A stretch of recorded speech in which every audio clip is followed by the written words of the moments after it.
I paid my parents' mortgage for years while my sister lived rent-free, then I found out the house was never legally theirs. I still remember the first time I agreed to help them.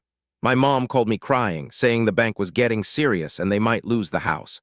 My dad barely spoke in the background, just breathing heavily like he was too ashamed to explain it himself.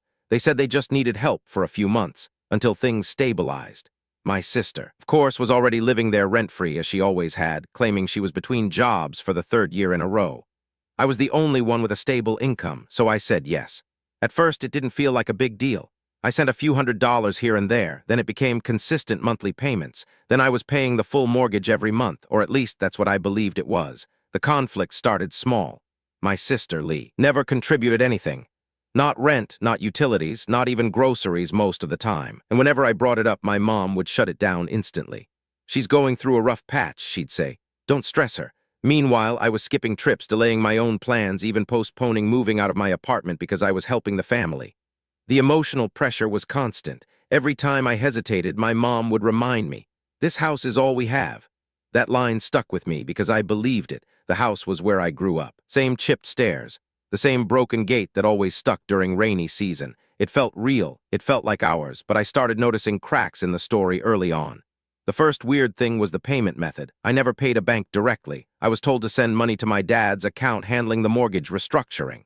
It sounded official enough. My dad even showed me printed statements once, full of numbers and loan adjustment notes. I didn't question it. Why would I? But then, about 2 years in, I got a letter. It wasn't addressed to me. It was addressed to occupant.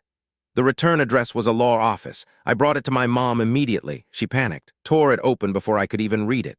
Then she said it was just a mistake and that lawyers sometimes send generic notices during refinancing delays. But I noticed something she didn't realize she showed me. Her hands were shaking too much for a simple mistake.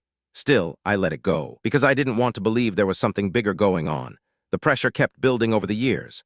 I was sending more than I was comfortable with. Every raise I got quietly disappeared into that house. And Lee, she never once thanked me. In fact, she acted like it was expected. One night I came home late and saw her sitting in the living room scrolling through her phone while my mom cooked dinner. She didn't even look up when I walked in.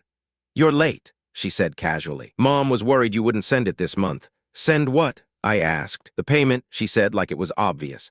That was the first time I felt something cold settle in my stomach. Not anger, something worse. Normalcy, like this arrangement had become so routine in their minds that I was just a service, not a person helping family, a system they depended on. I started asking more questions after that. My dad always had the same answers. "We're handling it. We're in talks. It's complicated paperwork stuff." But no details. Never details. Then things escalated. One night I got a call from an unknown number. A man introduced himself as a property manager. He said there had been confusion regarding the occupancy of a property tied to my parents' address. I froze. Property manager. My parents never mentioned one. He said something that didn't make sense. "There's no active mortgage under their names anymore." I remember laughing nervously. "That can't be right. I've been paying it for years." A pause. "Yeah." Then he said, "Sir, there has never been an active mortgage under their names in our system." I sat down immediately. My heart started pounding so hard I could hear it in my ears. I told him there must be a mistake. He offered to send documentation. When I got the email, my stomach dropped. The property was listed under a different name entirely, not my parents', not even a family trust. A woman I didn't recognize. I drove to the house that same night. The lights were on, everything looked normal. My sister's shoes were by the door. My mom's plants were still on the porch, but suddenly it didn't feel like home anymore. It felt like I was trespassing in a story I didn't understand. My dad met me at the door before I could even knock. He looked exhausted, like he already knew why I was there. We stood there for a moment without speaking. Then I showed him the email. His face didn't change immediately. That was the worst part. No shock, no confusion, just resignation. Finally, he said, "Come inside." The living room felt different that night, smaller somehow. Lee came down the stairs when she heard us. She saw my face and immediately knew something was wrong. "What did you do?" she asked my dad. That sentence hit me harder than anything else, not what happened. Not what's going on. What did you do? Like she already knew the truth wasn't mine to discover. We sat down, and that's when everything started collapsing. My dad finally admitted it. The house was never theirs. Not legally, not even close. Years ago, before I was financially stable, they had tried to buy it through a private arrangement with a relative of the original owner. It was informal, cash payments, no proper transfer of title. They thought it would eventually be legalized. It never was. The woman listed as the owner had died years ago. Her estate never finalized the transfer. And somehow my parents just stayed. He said it like it was normal. Like people just accidentally live in houses they don't own for over a decade. I couldn't process it. "So what have I been paying?" I asked. My dad hesitated, then said something that made my blood run cold. "Protection." I thought I misheard him. Protection from what? He didn't answer right away. Lee did. From being removed. That's when I learned the second layer. There had never been a mortgage. There was no loan. What I had been paying wasn't going to a bank. It was going to a private arrangement my parents made with someone connected to the deceased owner's estate. A sort of informal occupancy agreement that was never legally binding. Basically, we were living there illegally and paying someone off to avoid eviction, and that someone had been increasing the amount over time. My payments weren't going to ownership. They were going to silence. I felt sick. Years of work, years of sacrifice. All of it feeding a system I never agreed to. And then I realized something else, something worse. Lee had known. I looked at her. She didn't look away. "You knew?" I asked. She shrugged slightly. "I grew up here. I've heard them argue about it since I was a teenager." "You let me pay it," I said. Her expression tightened. "You were the one who insisted on helping. Mom said not to tell you because you'd stress out and stop sending money." That was the moment something inside me broke, because suddenly it wasn't just deception. It was coordination, a system built around my ignorance. I stood up so fast the chair scraped loudly. My dad tried to stop me, but I pulled away. "You stole years of my life," I said. My mom started crying immediately, saying she did what she had to do to keep the family together.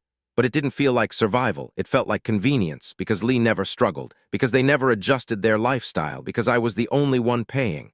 I left that night without another word, but the real twist came 2 days later. A letter arrived at my apartment. This time it wasn't occupant. It had my name on it, from the same law office. I opened it expecting more confusion.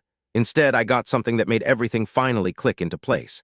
The estate of the original owner had reopened the case, and the woman listed as the legal owner, she wasn't just some distant name. She was my grandmother's sister, someone my family had cut ties with decades ago after a legal dispute over inheritance. According to the documents, she had left the property to my mother's side of the family under strict conditions that were never fulfilled, which meant the house had reverted fully back to her estate, and the estate had sold it years ago to a development company. The company had been trying to reclaim it quietly ever since. My parents knew. They had known for years. But instead of leaving, they negotiated informal occupancy payments to stay there longer while pretending to work toward legal ownership. And they used me to fund it. I read that last page 3 times before I could breathe properly. It wasn't just illegal occupancy. It was delayed eviction with a hidden agreement, and I had been paying to extend a lie. The final paragraph of the letter made my hands go numb. Any individual contributing financially under the assumption of mortgage payments is not considered a legal stakeholder and holds no claim to reimbursement. No claim, no refund, no ownership, nothing. Everything I gave was gone. I went back to the house one last time. Lee opened the door but didn't smile. He already knew they were being evicted within weeks. The company had finalized enforcement.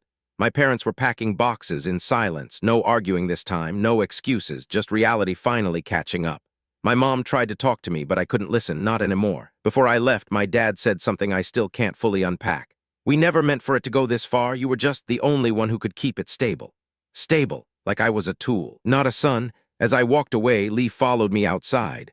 For the first time, she looked uncertain. "I didn't think it would end like this," she said quietly. I almost laughed. "Neither did I." She hesitated, then added, "You know, if you hadn't paid, we would have lost it years ago."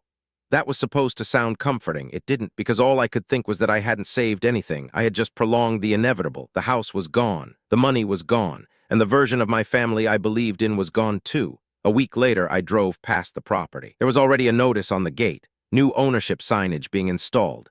Workers moving like my entire childhood was just another construction site waiting for demolition. I didn't stop. I just kept driving. But sometimes I still think about one detail that never made sense. Why they let me believe it was a mortgage, why they kept the lie so clean for so long. And I think the answer is the most disturbing part, because it wasn't desperation anymore. It was maintenance. A system where my ignorance was the foundation holding everything up. And once I stopped paying attention, it all finally collapsed.